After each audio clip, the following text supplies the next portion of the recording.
She laughed when Mom left me the old apartment. She didn't know there was a safe inside, with everything she'd ever wanted. The champagne flows like water at the Peninsula Hotel in Buckhead. Crystal glasses catching light from chandeliers that cost more than most people's cars. 200 guests in designer everything, all here to celebrate one person. Clarissa Hayes, 28 years old, new CEO of Hayes Couture, the fashion empire their mother built from a single boutique 30 years ago. She's holding court in the center of the room. Versace dress, hair pulled back so tight it looks painful, smile so perfect it could cut glass. Everyone saying her name.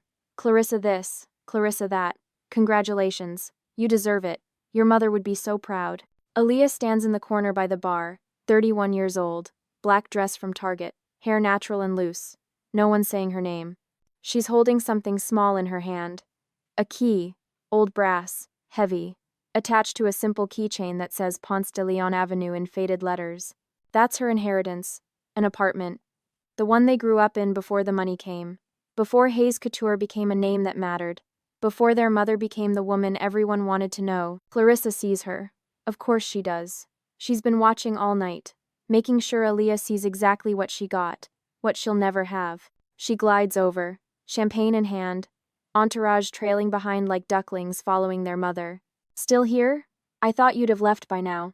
Nothing really for you to celebrate, is there? Her voice is honey poured over razor blades, sweet on the surface, lethal underneath. Aaliyah doesn't flinch. She's had 31 years of practice with Clarissa. 31 years of being the older sister who somehow always came in second. I'm celebrating, Mom. Same as everyone else. Clarissa laughs. The sound carries across the room. People turn to look. Right. Mom. The woman who left you a crumbling apartment in a neighborhood she escaped 40 years ago, while I got her entire legacy, her company, her reputation, her future. She takes a sip of champagne. Her eyes never leave Aaliyah's face. Guess Mom knew who the real daughter was. Who could actually handle responsibility? Who was worthy of carrying on the Hayes name? The words hang in the air between them, sharp, deliberate, designed to wound. Aaliyah looks at her sister, really looks at her, sees the woman their mother raised, the woman who thinks value comes from titles and bank accounts and Instagram followers. She could say 1,000 things, could defend herself, could fight back, could make a scene that would give these people something to talk about for weeks. Instead, she smiles, small, genuine. Maybe she knew who could handle less. The comment lands soft, but Clarissa's face flickers. Just for a second, confusion, then anger, then dismissal. Whatever helps you sleep at night in your little apartment. Enjoy the inheritance, sis. Try not to let the roof cave in. She turns, walks away, takes her entourage with her, leaves Aaliyah standing alone by the bar with a brass key and a Target dress. Aaliyah finishes her water. Not champagne. Water. She stopped drinking at family events years ago. Needed to stay clear. Stay sharp. Stay ready for whatever Clarissa threw next. She leaves without saying goodbye.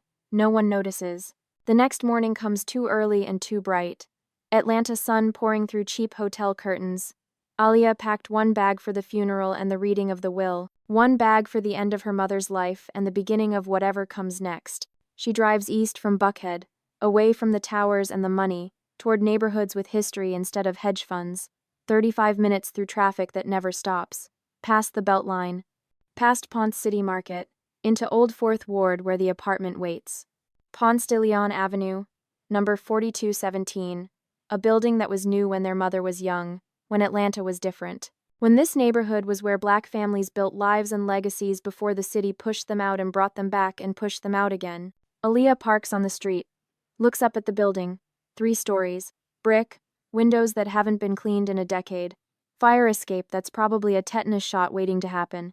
This is hers now, this piece of history. This fragment of a life her mother lived before fame and fashion and champagne at the Peninsula. She takes the key from her purse, climbs the stairs. 2nd floor, Unit 2C.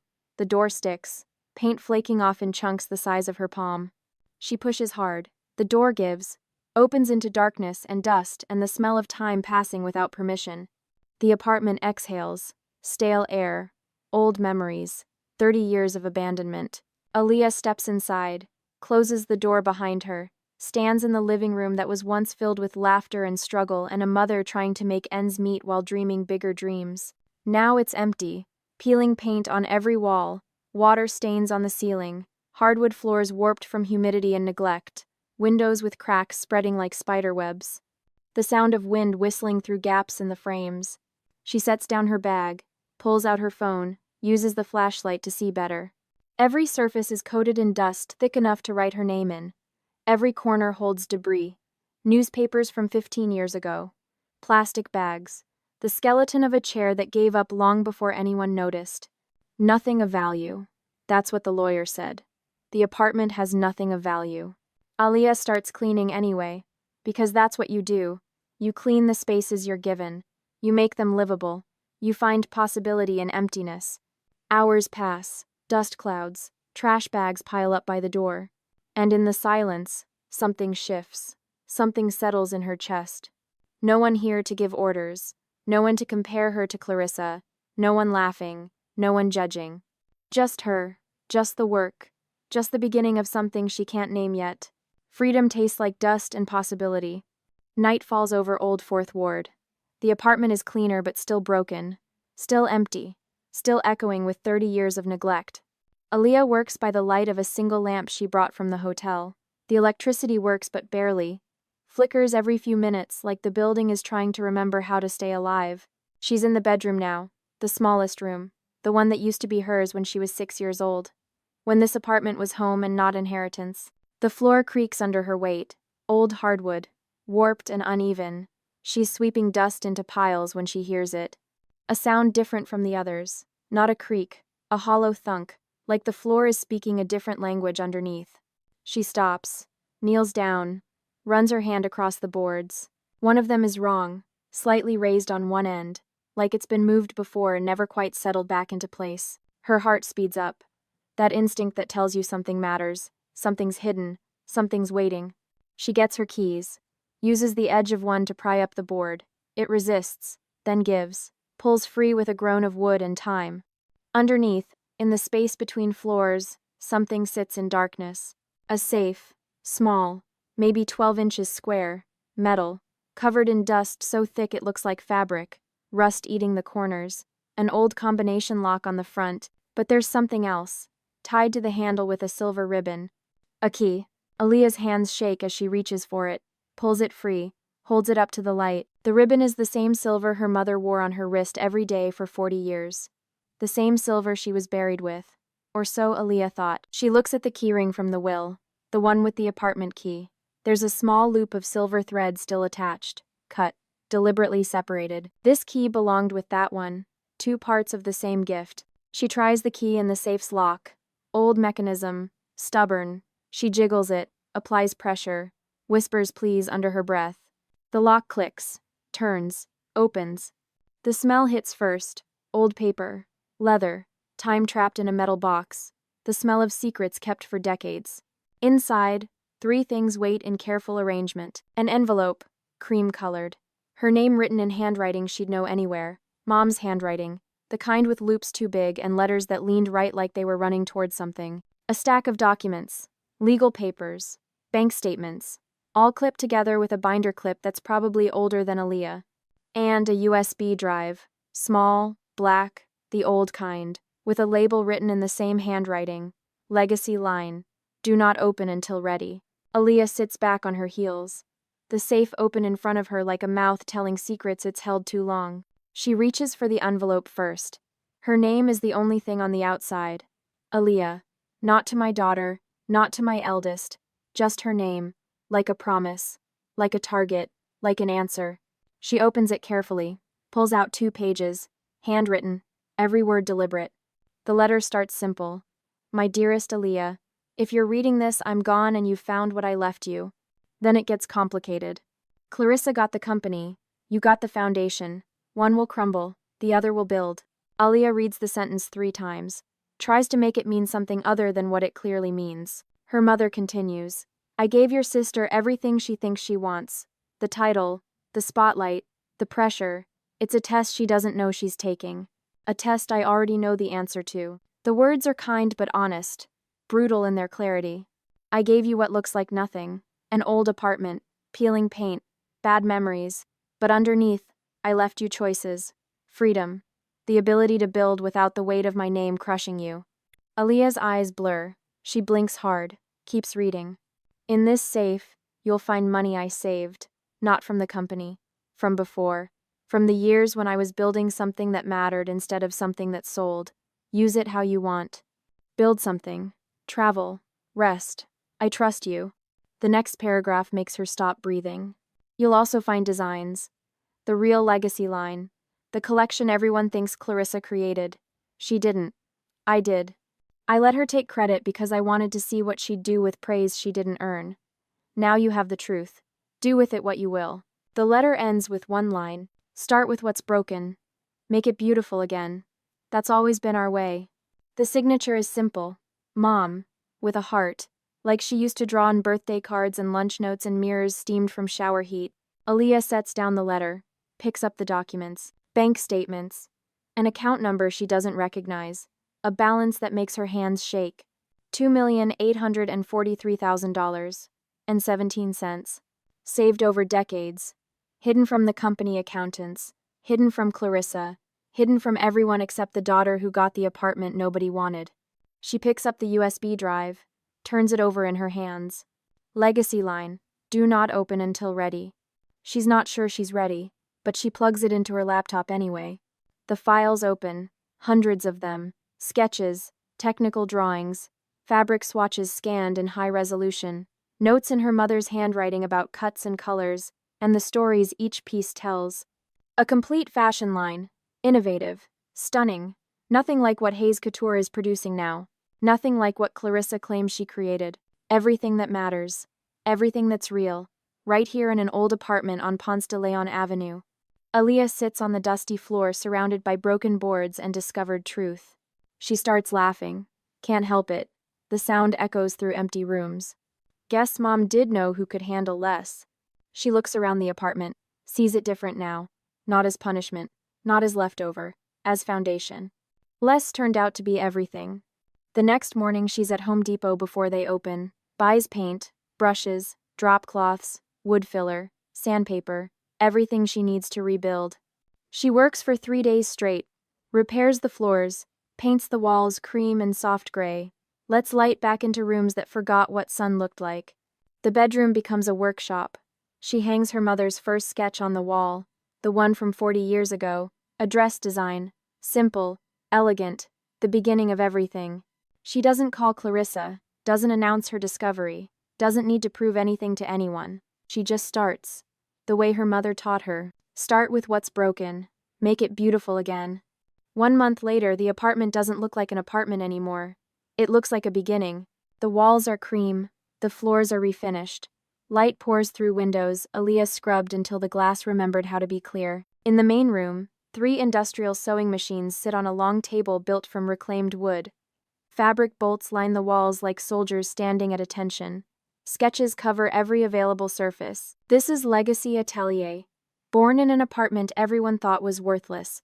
Built by a daughter everyone underestimated. Aaliyah isn't alone anymore. Grace Santiago sits at the center table, pins in her mouth, hands moving fast over a pattern. She's 34, Dominican, brilliant. A stylist who worked at Haze Couture for 6 years until Clarissa fired her for suggesting the spring line was derivative. Grace called Aaliyah 2 weeks after the funeral. Said she heard about the inheritance. Said she was sorry. Said if Aaliyah ever needed anything, she was around. Aaliyah needed everything. Grace showed up the next day with a sewing machine and hasn't left since. They work 16-hour days. No salaries yet, no investors, no safety net. Just 2 women who understand that fashion is storytelling and every stitch is a sentence. The fabrics aren't luxury. Can't afford luxury. They source from thrift stores, estate sales, fabric shops selling remnants nobody else wants. Silk with a small stain. Linen with an irregular weave. Cotton that's been discontinued. The lighting is yellow.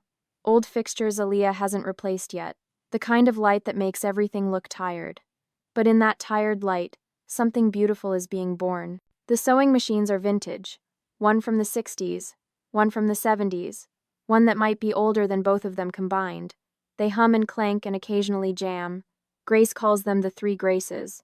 Past, present, and future, all working together. Every piece they make is genuine.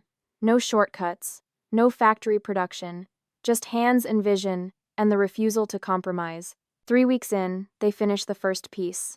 A dress, simple silhouette, made entirely from recycled materials. Vintage silk from a wedding dress someone donated to Goodwill. Lace from an old tablecloth. Buttons from a coat that fell apart everywhere except the closures. The design is classic, timeless, elegant without trying too hard. The kind of dress that makes you look twice because it doesn't scream for attention. Aaliyah wears it, stands in the apartment near the window. Grace takes the photo on her phone. Natural light, no filters, no staging. Just Aaliyah smiling, really smiling. The kind of smile that comes from creating something true. Grace writes the caption. Some legacies are handmade. They post it to a new Instagram account at 11:37 on a Tuesday night. Legacy Atelier, 0 followers. 1 post, 2 women holding their breath. Then they go to bed and try not to think about it. 3 weeks later, everything changes. The photo hits 20,000 likes, then 50,000, then numbers that don't feel real. Comments flood in from people who are tired of fast fashion, tired of brands that all look the same, tired of clothes that fall apart after 3 washes. They want authentic, they want story, they want Legacy Atelier. A fashion editor from Atlanta magazine reaches out, wants to do a feature. The angle is perfect. Daughter of legendary designer creates new line in childhood apartment. Grassroots, real. Everything the industry forgot how to be. The article runs, goes online, gets picked up by fashion blogs, then bigger publications, then people Aaliyah never thought would notice. Orders start coming in. 5, then 12, then 40. Women willing to wait 6 weeks for a handmade piece, willing to pay, not for a brand name but for craftsmanship. Legacy Atelier becomes the thing people talk about, the brand that matters because it cares, the antidote to everything Haze Couture represents. Meanwhile, 16 blocks north in a high-rise office, Clarissa Hayes is bleeding money like an open wound. Her luxury launch was supposed to change everything, reinvent Haze Couture for a new generation. She threw $300,000 at the marketing, hired influencers, threw parties, made noise. The collection dropped to silence. Sales are flat. Reviews are brutal. The designs feel borrowed, uninspired, like someone trying to remember how to be relevant and failing. Investors are asking questions. Board members are scheduling meetings. The stock price is dropping steady as rain. But Clarissa doesn't see it, doesn't want to see it. She's too busy watching her sister's Instagram grow. She still thinks Aaliyah's playing. A hobby girl with a needle and delusions. Someone who'll burn out the moment real competition arrives. She calls on a Thursday. Her assistant places the call. Like Aaliyah is someone who needs an appointment to speak to her own sister. Aaliyah answers on the 3rd ring, puts it on speaker. Grace listens while pinning a hem. Clarissa's voice is cold, professional. The tone of someone talking to an employee they're about to fire. Saw your little project online. Cute. Really. But don't get ahead of yourself, sis. Playing designer in an apartment is one thing. The real fashion world is another. It'll eat you alive. There's a pause. Clarissa expecting defense, expecting fear, expecting Aaliyah to shrink. Instead, Aaliyah smiles. Looks at Grace. Grace smiles back. Good. I've been starving too. The line goes quiet, then dead. Clarissa hung up. Grace laughs, full and loud, the kind of laugh that fills rooms. Aaliyah turns back to the dress on the table, picks up her scissors, cuts fabric with precision that comes from patience and practice. Late afternoon, light pours through the windows, hits the fabric, makes it glow. The apartment that was supposed to be nothing has become everything. The inheritance that was supposed to be an insult has become a foundation. And the daughter who was supposed to disappear is just getting started. She works into the night, hands steady, vision clear, determined not just to survive the fashion world, but to remake it entirely. Fall arrives in Atlanta like a permission slip to start over. The air cools. The leaves turn. Fashion Week announcements start flooding social media. Haze Couture is launching something big. The marketing campaign is everywhere. Billboards on Peachtree, Instagram ads targeting every demographic, email blasts to industry insiders. The Mother's Collection, a tribute to the founder, Clarissa's most personal work yet. The tagline appears on every poster. Legacy lives here. Aaliyah sees it on a bus stop near her apartment, stares at the image. A dress, elegant lines, Classic silhouette, something familiar about the cut, the way the fabric drapes. The exact placement of the seam, her stomach drops. She knows that dress. Grace is in the studio when Aaliyah bursts through the door, laptop already open, fingers moving fast across the keyboard. She pulls up the USB drive, the legacy line files, scrolls through until she finds it. There, design number 17. Created March 2019, the exact dress on the billboard, down to the button placement, down to the hem length, down to the signature detail on the collar that her mother always included, a small loop, almost invisible, the mark of her work. Grace looks at the screen, looks at the photo on Aaliyah's phone, back to the screen. That's your mom's design. Aaliyah nods, can't speak yet, too angry, too hurt, too unsurprised. Clarissa didn't just take credit. She took their mother's unpublished work, the collection that was supposed to be sacred, the designs their mother protected, saved, left for the daughter who would understand their value, and Clarissa is selling them as her own masterpiece. The Fashion Week show is in 3 days. Clarissa will present the collection to buyers, editors, influencers, everyone who matters in the industry. She'll stand on that stage and claim their mother's genius as her own. Grace expects Aaliyah to scream, to rage, to call lawyers, to make noise. Instead, Aaliyah opens her laptop, starts a new video file, positions her phone as a camera.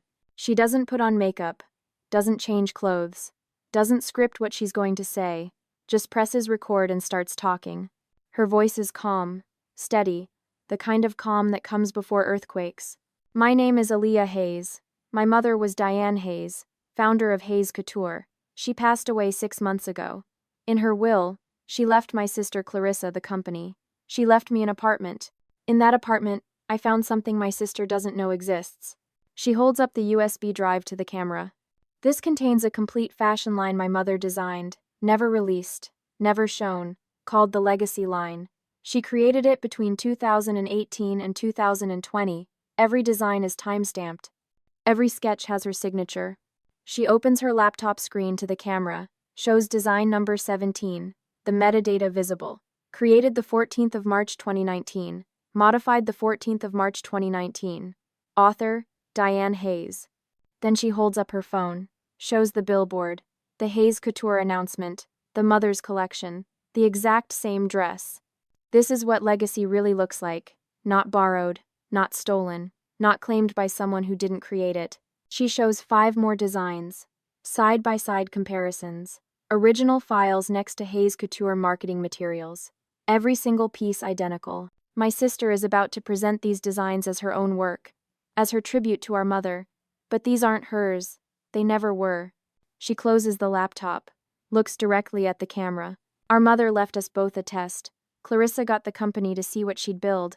I got the truth to see what I'd do with it. She stops recording, uploads the video to YouTube, to Instagram, to Twitter, to every platform that will take it. The title is simple, The Real Legacy Line. She posts at 9:47 p.m. on a Tuesday, then closes her laptop, goes to bed, sleeps better than she has in months. By morning, the video has 2 million views. By noon, it's on every fashion news site, every industry blog, every gossip column and trade publication. The headlines write themselves. Clarissa Hayes built empire on stolen designs. Hayes Couture founder's daughter exposes sister's theft. Fashion Week scandal, the collection that wasn't hers. The evidence is undeniable. Metadata doesn't lie. Timestamps can't be faked. Diane Hayes' signature style is visible in every sketch. The stock price starts falling at market open, drops 15% in an hour, 20% by lunch, 30% by close. Investors pull out. Partners terminate contracts. Buyers cancel orders. The Fashion Week show is postponed, then canceled entirely. Board members call emergency meetings. Lawyers get involved. PR teams scramble to contain damage that can't be contained. 4 weeks later, Hayes Couture files for bankruptcy. Chapter 11. Restructuring. The company that took 40 years to build collapses in less than a month. Clarissa holds a press conference. Her face is swollen from crying or not sleeping or both. Her voice shakes. Her hands tremble holding the microphone. This is all a misunderstanding. My mother and I worked on these designs together. My sister is twisting the truth because she's jealous. The reporters don't buy it. The cameras don't lie. The questions get harder, more pointed, more accusatory. Within 10 minutes, she walks off the stage. Doesn't come back. That same afternoon, Aliyah walks through Sweet Auburn, the neighborhood where her mother used to take her on Saturdays, looking for fabric, for inspiration, for the materials that would become something beautiful. The old fabric store is still there, barely, holding on like everything else in the neighborhood, but the window display is new. A dress, one of Aliyah's designs, from Legacy Atelier. The store owner must have bought it, must have loved it enough to feature it. Aliyah stops on the sidewalk, stares at her work in the window of the place where her mother used to dream. A woman walks past, stops, looks at the dress, then at Aliyah. Recognition flickers. "You made that. I saw the video. I'm sorry about your sister." Aliyah smiles. Small, genuine. "Don't be. She made her choices, I made mine." The woman nods, walks away, leaves Aliyah standing alone on the sidewalk in the autumn Sunday. She whispers to the window, to the dress, to her mother who isn't here but somehow is. "Mom, your work is yours again, just like it should be." The dress hangs perfect and still, a legacy reclaimed, a truth restored, a daughter who finally understands what inheritance really means. 1 year later, the apartment on Ponce de Leon Avenue doesn't look like an apartment anymore. It looks like a destination. The sign outside is simple, brass letters on reclaimed wood, Legacy Atelier, by appointment only. Inside, the space glows. Natural light through windows that finally got the treatment they deserved.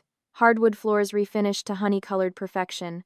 Walls painted the exact shade of cream her mother used to say made everything look honest. The main room is part boutique, part gallery. Dresses hang on custom racks like art installations, each one handmade, each one carrying a story.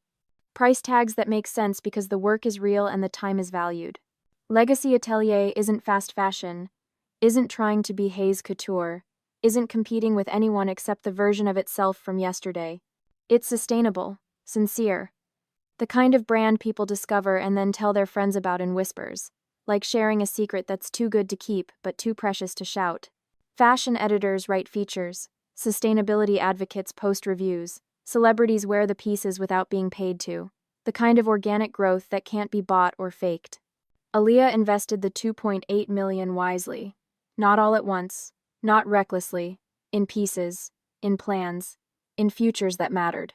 Half went into Legacy Atelier, proper equipment, quality materials, fair wages for the seamstresses she hired. Grace is now creative director, salary and benefits, respect and ownership. A quarter went into investments, index funds, real estate, the boring stuff that builds wealth quietly while you sleep. The rest went into something her mother would have loved, the Diane Hayes Scholarship Fund, for young designers from underrepresented communities, kids who have vision but not resources, talent but not connections. 20 scholarships a year, full ride to fashion school, mentorship, internships. A chance to build without debt crushing them before they start. Aliyah announced it with a simple post. No press conference, no celebrity endorsements, just the truth. My mother believed in building opportunities. So do I. The apartment itself is different now. The bedroom that was her childhood space is her office. Desk facing the window. Natural light. Plants that actually stay alive because she remembers to water them. On the wall, a photograph. Her mother at 30, standing in the original Hayes boutique. Before fame, before money, before everything got complicated. Just a woman with a dream and a sewing machine. Below the photo, a wooden plaque. Engraved in simple letters.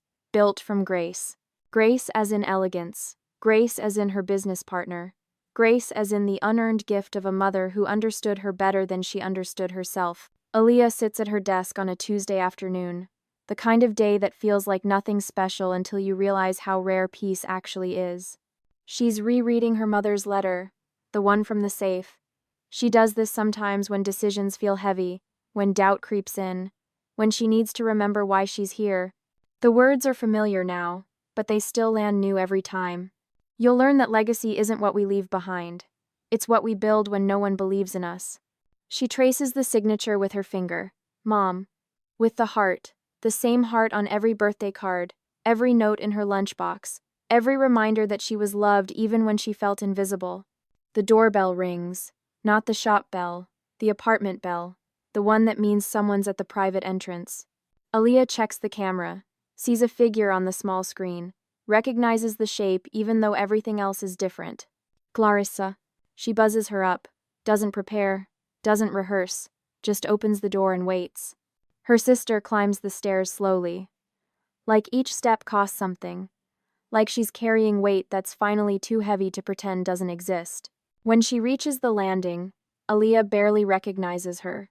The Versace is gone, the perfect hair is gone, the manufactured confidence is gone. What's left is a woman who looks tired, scared, smaller than she used to be.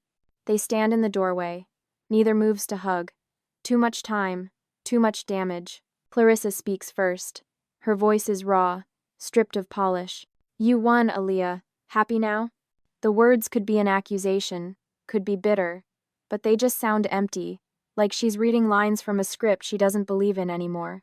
Aaliyah looks at her sister, really looks at her, sees the person their mother raised, the person who got lost in titles and appearances, the person who mistook noise for success. She feels something unexpected, not satisfaction, not anger, not even pity, just distance, the kind that comes when you realize someone's story doesn't include you anymore, doesn't need to include you, shouldn't include you. She speaks quietly, calmly. No, I'm just finally free. Clarissa flinches, like the words were a slap. Maybe they were. She opens her mouth, closes it, tries again. I didn't come here to fight. I came to say I'm sorry. For everything. For Christmas and the company and taking Mom's designs. For treating you like you didn't matter. The apology hangs in the air between them. Aaliyah doesn't grab it, doesn't reject it, just lets it exist. I appreciate that. I do. But we're not going to be sisters again. Not the way you want. I can forgive you from a distance, but I can't let you back in. Clarissa's eyes fill. She nods, understands or pretends to. She turns to leave. Stops. Looks back. The apartment looks beautiful. Mom would have loved what you did with it. Then she's gone. Down the stairs, out the door, back to whatever life she's building from the ruins of the one she destroyed. Aaliyah closes the door, gently. No slam, no drama. Just a soft click that sounds like an ending. She walks back to her desk, sits down, looks at her mother's photograph. A moment of silence, complete, whole. Sunlight streams through the window, hits the leather chair in the corner, the one her mother used to sit in, sewing by hand, building dreams one stitch at a time. Aaliyah smiles. Small. Real. The kind of smile that comes from understanding something fundamental about the universe. She whispers to the empty room, to her mother, to herself. The apartment she laughed at became my empire, and the silence became my peace. Outside, Atlanta hums. Traffic. Voices. Life continuing like it always does. Inside, Aaliyah Hayes sits in the space her mother left her, building something that matters, living a legacy that's hers. Not borrowed, not stolen, not given. Earned.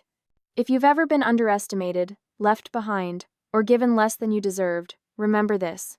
Sometimes the smallest inheritance becomes the biggest foundation. Sometimes what looks like nothing is actually everything, and sometimes the daughter they forgot becomes the legacy they'll never forget. What's your story? Share it in the comments below.